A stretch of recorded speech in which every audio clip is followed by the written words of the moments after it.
옆 사람하고 인사합니다. 승리하셨습니다.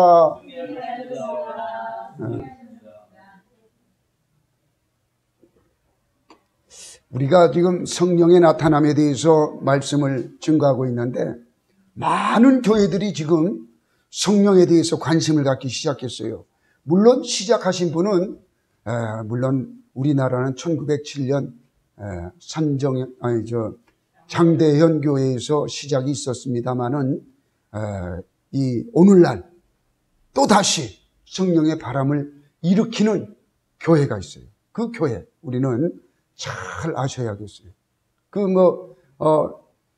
나라를 사랑하고 애국운동하는 교회지요. 그래서 그게 한두 교회가 아니에요, 지금 막 전라도, 경상도 쭉 해가지고 애국하는 교회들이 갑자기 많이 생겨났어요.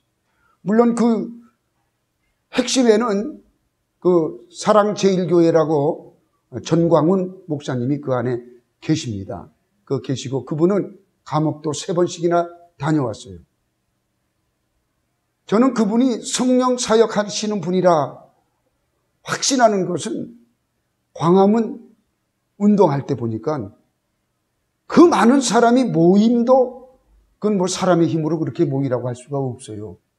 그럼에도 불구하고 그 추운 날씨에 눈비가 내리는데 거기에 앉아가지고 한 사람도 요동함이 없이 예배 드리는 것을 보고 이건 성령의 역사십니다. 어떻게 사람이 저렇게 그 추위에 얼어붙지 아니하고 저렇게 할까?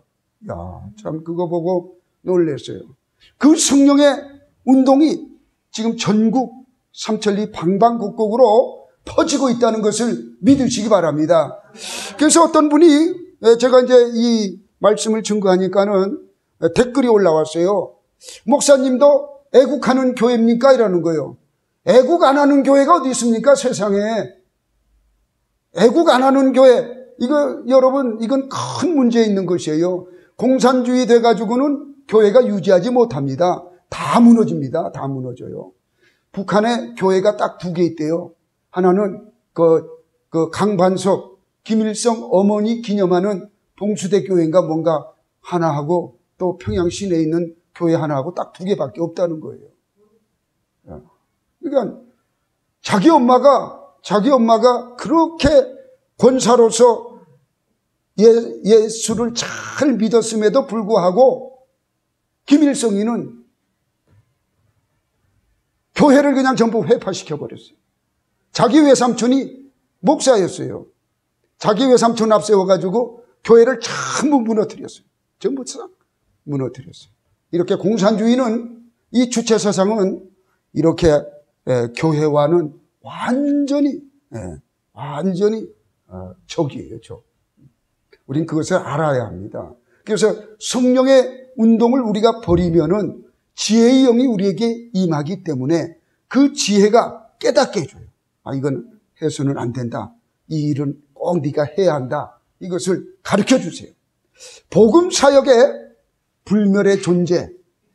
우리 2000년 전에 예수님 이후에 가장 이 성령의 사역을 하셨던 분이 한 분 계시는데 그분이 사도 바울이세요. 이 사도 바울은 신약 성경 27권 중에서 13권을 그분이 기록했어요. 이렇게 그는 예수님 이후에 가장 하나님께 가까이 갔던 분이세요. 예수님은 하나님 본체셨잖아요. 본체시고 하나님이시잖아요. 그분이. 그러나 사도 바울은 우리와 똑같은 성정을 가지신 분이에요. 이 바울이 그 인생을 살아본 다음에 고린도전서 2장 3절 4절 말씀에 보면 심히 떨었다고 그랬어요. 나는 심히 떨었다고. 무엇 때문에 떨었는가? 심히 떨었는데 무엇 때문에 떨었는가? 그는 성령의 나타남이 없는 줄 알고 심히 떨었다는 거예요. 여러분, 우리는 예수를 믿고 성령을 받았으나 이 성령의 나타남이 있는지 없는지 그냥 살아가면 안 돼요. 이 사도 바울과 같이 심히 떨어야 해요. 그런데 우리는 무엇 때문에 떱니까? 질병 때문에 떨고, 암병이 걸렸는가, 코로나19가 걸렸는가, 이런 것 때문에 떨고, 사업이 잘 될까, 자녀가 잘 될까, 아니면은 사고가 날까, 아니면은 또한 그 사업장이 무너지지는 않을까? 뭐 이런 것 때문에 우리는 세상적인 것 때문에 우리는 떠는 것이. 그러나 바울은 그러지 않았어요. 바울은 하나님의 말씀, 복음을 증거하고 돈도 벌어보고 기도도 열심히 하셨던 분이고 여러 가지 우리와 똑같은 성정을 가진 사도 바울은 여러 가지 우리와 똑같이 일을 하면서 그분은 성령의 나타남이 없을까봐 떨었다고 분명히 말씀하고 있어요. 여러분 건강하고 자녀가 잘 되기를 원하십니까? 사업이 잘 되고 그리고 형통하기를 원하십니까? 그렇다면 사도 바울의 권면의 말씀을 들으시기 바랍니다. 사도 바울의 권면의 말씀을 우리가 들을 때 바로 바울은 최고의 경지에 있었던 분이시기 때문에 그분 말씀을 듣기만 하면은 우리도 그와 같은 역사를 일으킨다는 것을 믿으시기 바랍니다.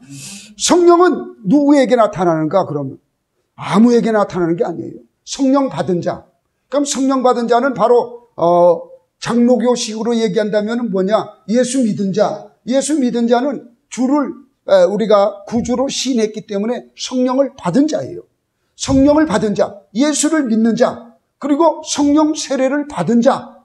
이 성령 세례를 받지 않으면 나타나지가 않아요. 그러면 예수를 믿은 자나 성령 세례를 받은 자, 이 두 가지를 하신 분에게 나타나는데 성령을 받은 자나 성령 세례를 받는 자, 한 번에 받는 자가 있어요. 이 두 개 떨어져서 받는 게 아니라 절차적으로 받는 게 아니라 처음 예수를 믿을 때 그냥 회개가 오고 성령의 충만함에 그냥 성령 세례를 그 자리에 받는 경우가 있어요. 방언을 말하며 예언을 말하며 하나님을 찬양하고 그 자리에서 그냥 띵뛰는 역사가 일어납니다.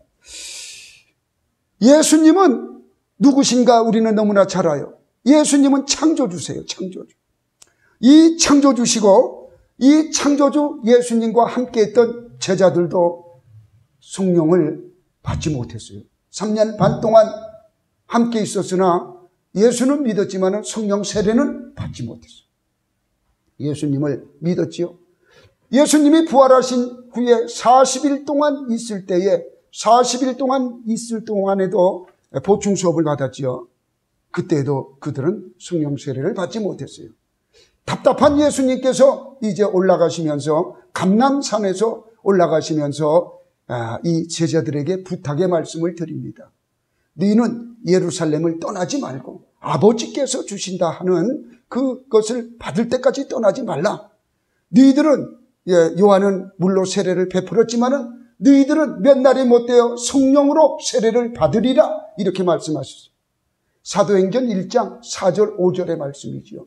그러니까 성령 세례를 받기 전까지는 예루살렘을 떠나지 말라 이렇게 500문도 앞에서 말씀을 드렸어요. 그런데 그 말씀을 알아듣고 지킨 자는 120문도. 120문도가 마가의 다락방에 가가지고 그 말씀을 지켰어요. 그 말씀을 지켰더니 이제 한 열흘이 지나서 오순절날이 되었어요.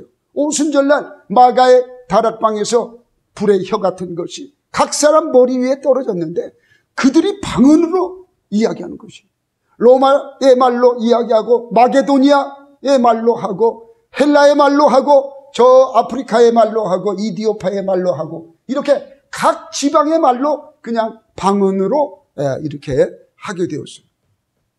많은 사람들이 오순절을 섬기러 왔던 많은 이방인들과 그 족속들이 그들이 깜짝 놀란 거예요. 깜짝 놀랐어요. 저들이 우리 지방 말을 하는구나. 배우지 못한 저들이 깜짝 그러면서 그들이 새 술에 취했다고 이렇게 말을 했습니다.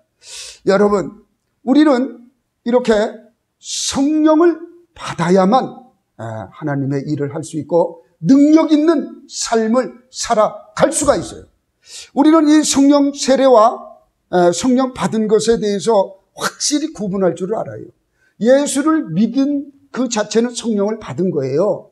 받았다면은 이 성령 받았다는 것은 구원 받았다는 뜻이고 또한 예수님의 제자가 됐고 하나님의 자녀가 되었다는 말이고 하늘의 생명책에 기록되었다는 말씀이고 요한복음 3장에 보면은 니고데모와 예수님과의 대화에서 보면 거듭났다고 그랬어요.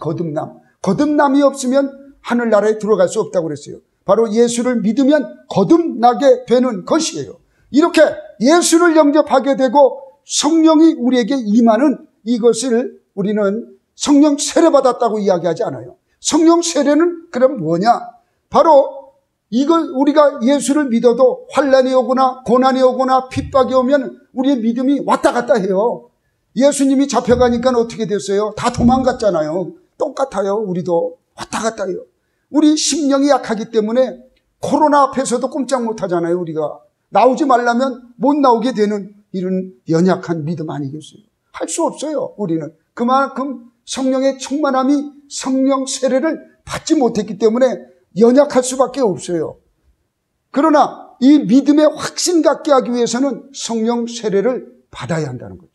성령 세례를 받으면 지혜로운 자가 되고, 지혜로운 자가 되었다는 것은 바로 성령의 이끌림을 받는다는 것이에요. 그렇다면 왜 성령 세례를 받아야 하는가? 예수 믿는 저와 여러분이 세상을 이기며 살아가야지요. 능력 있는 삶을 살아야지요. 그죠? 그래서 예언을 하고, 예언한다는 것은 앞일에 대해서, 내 일에 대해서 안다는 것 아니겠어요? 하나님의 말씀에 대해서 안다는 거 아니겠어요? 그래서 우리는 성령 세례를 받으면 능력 있는 삶, 그리스도인답게 살아가는 것이에요. 욕심 부리지 않아요. 거짓말하지 않아요. 정직하게 공의와 그리고 정의, 바로 서게 그렇게 행한다는 거죠. 이런 삶을 살아가는 것이죠. 그러니까 자기 사역, 자기가 일하는 사역, 이 사역에 아주 부응하고 이 사역을 잘 감당하게 된다는 것이에요. 우리가 예수를 잘 믿으려면 교회만 잘 나오는 게 예수 믿는 게 아니에요. 자꾸 거기에다가 목사님들이 중점을 두니까 그런데, 물론 교회는 잘 나와야지요. 잘 나와야지만 여러분의 가정이 잘 돼야 하는 거예요. 가정교회가 잘 돼야 해요. 첫 번째는. 가정교회가 무너지면 다 무너져요. 가정교회가 잘 돼야 하는데 그 가정에는 남편도 있고 아내도 있고 자녀도 있고, 이 자녀들이 잘 되고 형통해지고 남편의 사업장이 잘 돼야 하고 또한 아내의 사업장이 잘 돼야 하고 잘 돼야 하는 것이에요. 거기로부터 잘 되어 이루어질 때 성령 세례를 받은 자는, 충만한 자는 지혜의 영이 임했기 때문에 자녀들에게 대하는 것도 다르고, 가정에서 사랑을 나누는 것도 다르고, 사업장에서 하는 것도 달라진다는 거지요. 능력 있는 삶을 살아가기 때문에 우리는 성령 세례를 받아야 한다는 거예요. 그러니까 예수 믿는 사람이 능력 없이 살아가는 것이 아니라 남보다 더 월등하게 잘 되는 것이, 무슨 일을 해도 부지런하고 무슨 일을 해도 잘 되게 이끌어가는, 성령께서 이끌어 주시기 때문에 그렇다는 말씀입니다. 그렇다면 성령 세례는 어떻게 받느냐? 받는 방법은 우리 사도행전 1장 14절 말씀에 보니까 여자들과 또 보면은 예수의 어머니 마리아와 예수의 아우들과 더불어 마음을 같이하여 오로지 기도에 힘쓰니라. 마음을 같이하여 오로지 기도에 힘썼다고 그랬어요. 한 마음이 되어서 우리가 전심전력으로 기도에 힘썼다는 거예요. 여기서는 오로지 기도에 힘썼다는 것은 그냥 응얼응얼하는 기도가 아니에요. 도둑놈이 들어와가지고 막 싸우는, 죽느냐 사느냐, 내가 도둑놈이 가지고 있는 저 칼을 뺏지 못하면 내가 죽는다. 그러니까 온 힘을 다해서 도둑과 싸우지, 도둑이 뭐 칼 가져가든지 말든지 이렇게 싸우는 사람은 없어요. 그죠? 찔리면 자기가 죽으니까. 그러니까 최선을 다해서 성령 받기 위할 때 평상시 어려운 문제의 기도도 이렇게 하는 것이고, 늘 이렇게 기도하는 것이 아니라 어려운 문제를 뚫고 갈 때는 이런 기도를 하는 것이에요. 그리고 성령 세례를 받을 때는 이렇게 하늘 보좌를 움직이는 그런 기도를 해야 한다는 거지요. 그렇게 해서 성령 세례를 받았어요. 오순절날 바로 그 성령이 임했던 것입니다. 그렇게 해서 받은 성령은 우리가 충만히 유지해야 해요. 이 성령 충만이에요. 우리 장로교에서는 성령 세례를 성령 충만으로 말씀하고 있습니다. 분명히 저는 장로교의 교리적인 것도 가르쳐줘요. 왜냐하면 여러분들이 이거 잘못 생각할까 봐. 우리 목사님, 옛날 다른 목사님들은 그렇게 말씀 안 하시던데요. 네. 성령 받은 것, 예수 믿으면 성령 받은 것이고 성령 충만, 우리가 조금만 가득 채워서 유지해야 한다는 거죠. 성령 세례를 받아야 충만이 유지될 수가 있어요. 세례 받지 아니하면은 힘이 없어요. 힘이 없어요. 불이 임해요. 불 세례를 받아야 해요. 막 뜨겁게 무슨 일이든지 긍정적이고 적극적이고 불의에 대해서 얼마나 적극적인지 몰라요. 그래서 기독교 국가가 성령 충만한 국가가 이 정직하고 불의가 없어요. 그러니까 뇌물 주고 먼저 하는 게 없어요. 그죠? 그런 일이 없어요. 그런 일이 적어요. 완벽하게 없는 건 아니겠지만은 그런 나라는 천국에 가서나 이루어지지만 그러나 그렇게 정직하고 불의에 대해서 깨끗하고 하기 때문에 백성들이 고루고루 잘 살 수밖에 없어요. 말로만 공의, 공평, 정의 말로만 외쳐가지고 되는 게 아니에요.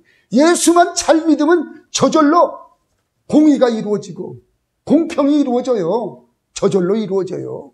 근데 막 구호로 공산주의자들 막 보세요. 구호로만 해요. 그들은 절대 하지 않아요. 천리마 운동 하잖아요. 천리마 운동 하면 뭐합니까? 하루 종일 해봐야 포크레인 한 번 뜨는 것만 못한대. 그러나 우리는 천리마 운동 안 해도 어떻습니까? 포크레인 한다 사다가 그냥 제방 쌌는데 하루만 투입하면은 몇백 메타도 쌓지 않습니까? 그죠? 그러니까 공산주의의 그 이론과 우리는 이렇게 차이가 나는 거예요. 그러니까 우리가 예수를 잘 믿으면 구호로 그치는 것이 아니라 포크레인을 우리에게 주어짐을 믿으시기 바랍니다. 이게 성령 충만이에요. 성령 충만하면 지혜의 영이 와서 없던 포크레인들도 만들어내. 그리고 지식의 영이 임하기 때문에 하나님의 말씀을 전부 기억하게 해요. 예수 그리스도의 그 복음의 말씀을 기억나게 하시고 많은 은사를 주세요. 방언, 통역의 은사, 그리고 가르치고 능력 행하고 병을 고치고 예언을 말하며 능력 있게 살아가는 모든 것들을 우리에게 주신다는 거지요. 이게 성령 충만한 삶을 살아가게 하신다는 겁니다. 그리고 이렇게 성령 충만하면은 성령의 인도함을 받아요. 누가 나를 이끌어가요? 성령님이 이끌어가. 그러니까 성령의 이끌림을 사는 사람은 이렇게 시간을 낭비하지 않습니다. 막 시간이 너무 아까워요. 할 일이 너무 많아. 영혼을 사랑하고 그리고 물질도 복을 받아가지고 쓰고 남을 정도로 풍성해요. 쓰고 남을 정도로 풍성해. 늘. 그래서 이 성령의 인도함을 받는 것은 영적으로 받는 것은 어떤 것이냐? 영혼을 살리는 일을 해요. 빌립이 성령의 인도함을 받아가지고 사막으로 가잖아요. 거기에 가니까는 그 이디오피아의 그 내시, 간다게의 내시가 거기 있는데 이사야서를 읽고 있어요. 알지를 못하는 거예요. 그 성경 말씀을 이게 깨닫게 해주고 물이 있음에 거기에서 세례를 베푸는 그 일이 있어요. 이런 일들이 성경에 여러 군데 기록되어져 있습니다. 이와 같이 성령의 인도하심은 영혼을 구하는 일 쪽에도 인도하고 또한 우리가 필요한 물질적인 지혜도 풍성히 우리에게 주시는 것이에요.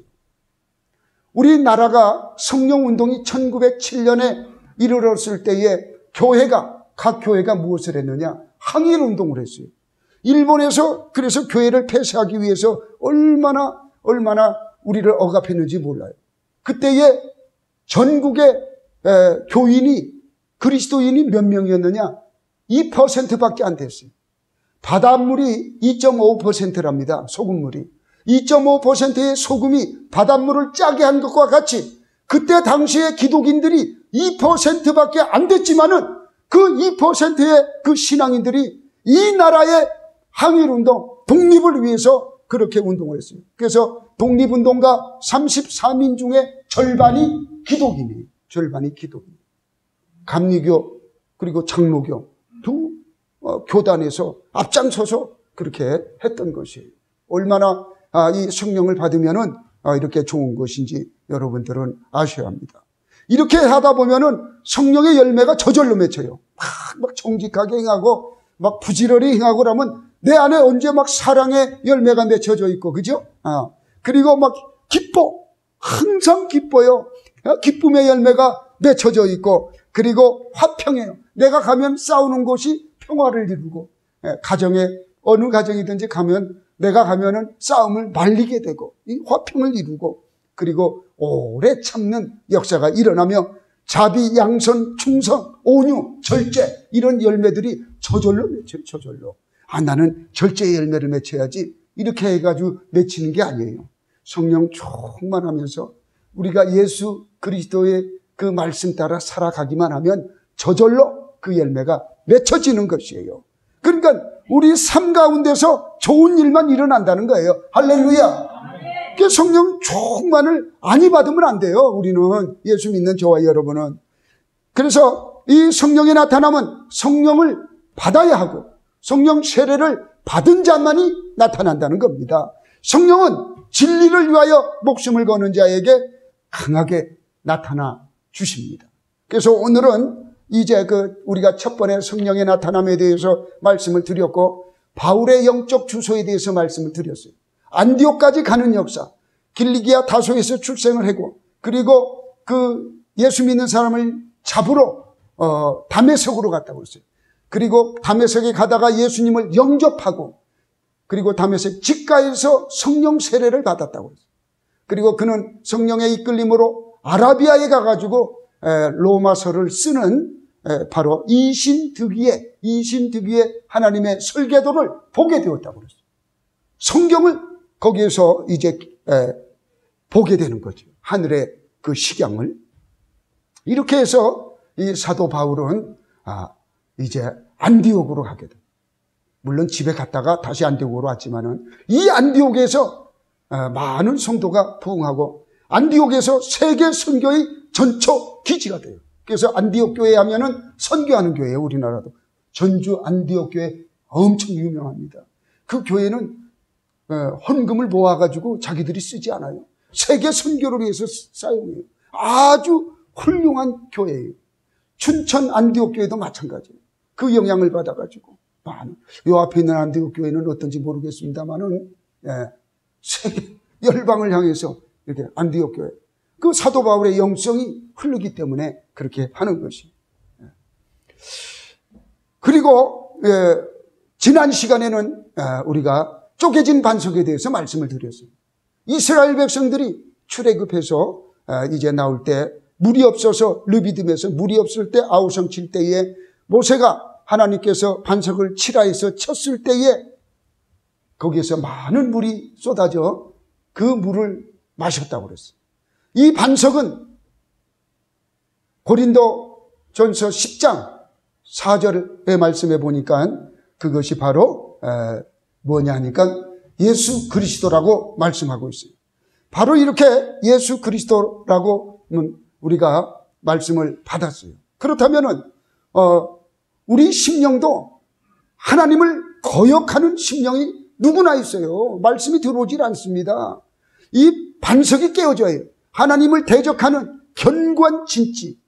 이 전방에 가면은 견관진치를 만들어놔요. 포탄이 떨어져도 살 수 있도록 이렇게 진을 만들어놔요.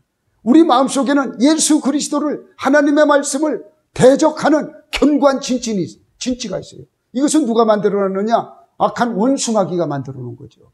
자기들이 그 안에 살려고 하나님의 말씀이 들어오지 못하도록 견관진치를 만들어 놨어요. 그래서 이것이 깨어지지 않으면 예수를 믿으나 능력이 없어요. 성령 충만을 받으나 능력이 없어요. 가끔 올라와. 그러나 완벽하게 깨어질 때 이 내 진치가 완전히 무너질 때에 늘 충만함이 임해서 성령의 생수의 강이 흘러넘침을 믿으시기 바랍니다. 그러면 이제 오늘은 이 성령의 나타남, 그러면 지역에도 나타난다는 거예요. 지역. 교회 안에도 성령의 나타남이 있어요. 우리 교회 와서 기도하던 많은 사람들이 그러잖아요. 여기는 어떻게 포근하다. 참 응답이 잘 될 것 같다. 이런 이야기들을 해요. 그 이유는 뭐냐? 성령이 이 교회를 덮고 있다는 거예요. 덮고 있다. 오늘 본문 말씀에 보면은 지역에 나타나는 것을 우리가 알 수가 있는데 바로 라마 나요스예요.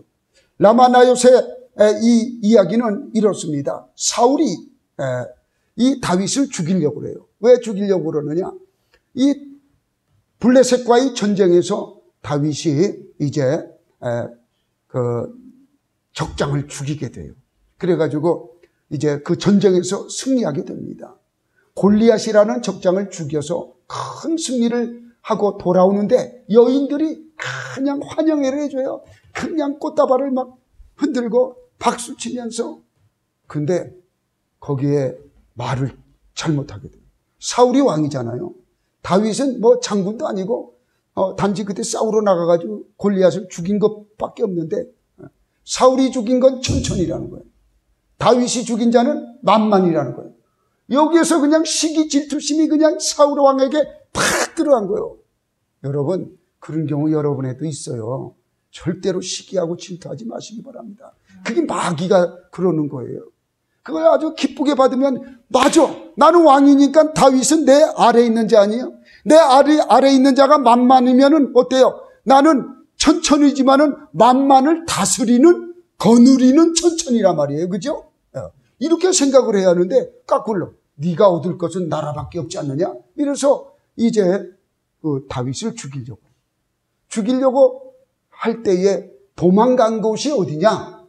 바로 사무엘에게 간 거예요. 사무엘은 제사장, 선지자 아닙니까? 주의 종에게 왔다는 것이에요. 여러분, 힘들고 어려울 때 주의 종 찾는 것, 이건 성경적인 것이에요. 다윗이 힘들고 어려웠을 때에 바로 목사님 찾아갔어요. 사무엘 목사님 찾아갔어요.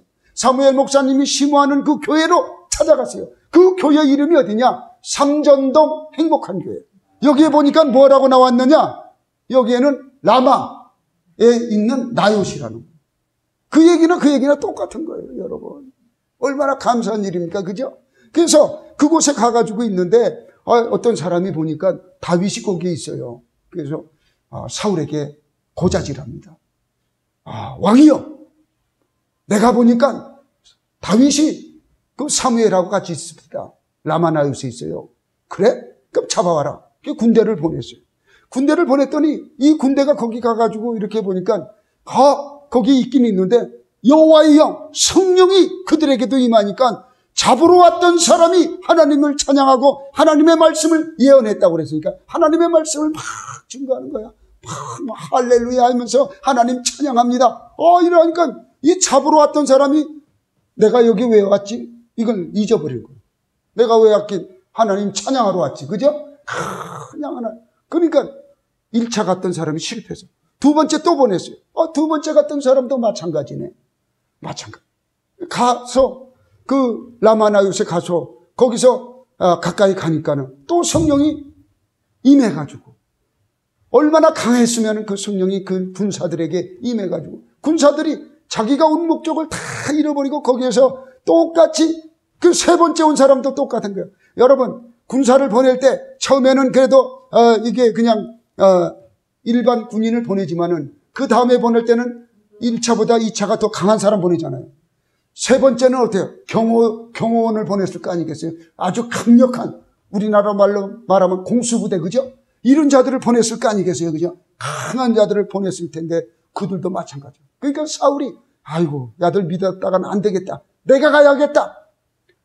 내가 가니까는 어떻게 됐어요? 사울은 더해. 우통을 훌러당 벗고는 그냥 막 밤에 그 추운데도 옷을 벗고는 예언을 말하며 사울도 선지자냐 하는 그 말을 했다는 것이 성경에 기록되어 있는 것입니다.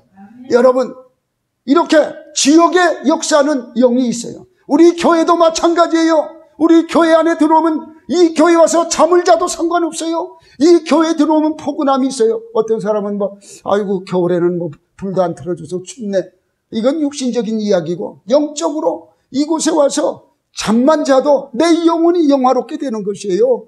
하나님이 덮고 있는 것이에요. 얼마나 피곤하면 자겠어요. 얼마나 세상과 싸웠으면은 하나님께서 잠을 채워주시겠어요. 하나님이 허락해야 잠자는 거예요. 그것도 그냥 자는 게 아니에요.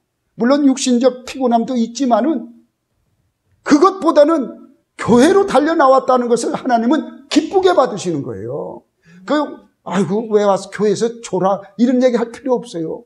조는 것도 은혜다. 할렐루야.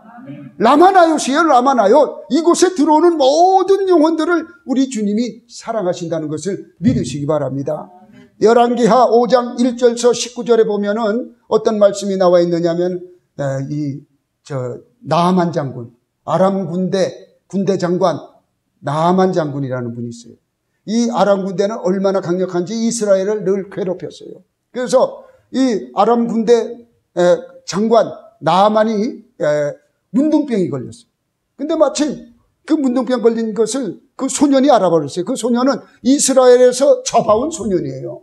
잡아온 소년인데 여자인데 여자아이가 주인님 옷을 빨래하는 거 보니까 막 피가 묻고 그랬어. 우리 주인님이 어디 상처가 있나? 보니까 문둥병이에요. 이건 문둥병이 바깥으로 나가면 어떻게 돼요? 자기는 쫓겨나고 그러는 형편인데 그걸 숨기고 있었는데 그 소녀가 알았어요. 그 소녀가 죽음을 잘못하면 죽잖아요. 그죠? 소문 나가면 큰일이니까. 그럼에도 불구하고 우리나라 사마리아에 계시는 엘리사에게 선지자에게 가면 이 병이 낫는데 이렇게 주인 여자한테 얘기를 해줬어요. 부인한테. 그러니까 그 이야기를 자기 남편한테 했을 거 아니겠습니까? 그러니까 그 주인님이 이제 그 말을 듣고 왕에게 얘기해서 내가 좀 이스라엘 사마리아에 있는 그 선지자에게 가게끔 해달라. 그랬더니 편지를 써줘요. 편지를. 그 왕이 갔다 오라고. 그래 갔다 오라고. 얘가 아주 최고 가는 장군이기 때문에 살려야 하잖아요. 자기도. 그러니까 편지를 써주는데 이스라엘 왕은 어떻게 합니까? 이건 전쟁하자고 시비 거는 거 아니냐. 막 자기 옷을 찢고 난리를 피워요. 그랬더니 엘리사가 그 이야기를 듣고 무슨 얘기냐? 내게 보내라. 나에게 보내라. 그렇게 하지 않습니까? 그래서 그들이 이제 왔을 때 나아만 장군이 왔을 때 나가보지도 않아요. 누가? 엘리사가 이 선지자가 제사장이 나가보지도 않아요. 탁 나가보지도 않고 뭐라고 하느냐? 저 요단강에 가서 7번 씻으시오. 그랬더니 나아만 장군이 뭐라고 합니까? 아니 이 무슨 얘기야? 우리 다메섹 강이 그보다 더 좋다. 다메섹 주변에 흐르는 강 아바나와 바르발 강이라고 해요. 이 강이 강물도 많고 깨끗하고 요단강하고는 비교가 안 된다. 그러면서 막 불평을 해요. 안 하려고 그러는. 그때 그 같이 갔던 군사들이 뭐라고 합니까? 아버지요. 이보다 더한 거 시켜도 해야 할 거 아니겠습니까? 그랬더니 할 수 없이 그가 요단강에 들어가서 몸을 씻습니다. 7번 씻을 때에 어린아이 피부처럼 깨끗하게 나음을 입었어요. 여러분 그곳에는 뭐 순종했더니 그렇다라고 설교해도 맞지만은 그것보다는 그 요단강에는 살리는 강이요. 그 요단강에는 성령이 덮어서 그 나아만 장군을 낫게 했다고 우리는 알아야 합니다. 지역의 역사는 성령의 역사. 우리는 어느 곳에 갔든지 우리가 기도하고 설악산에 가서 기도해도 그런 역사가 일어나고 우리가 가는 곳곳마다 성령 하나님이 함께 하심을 믿으시기 바랍니다.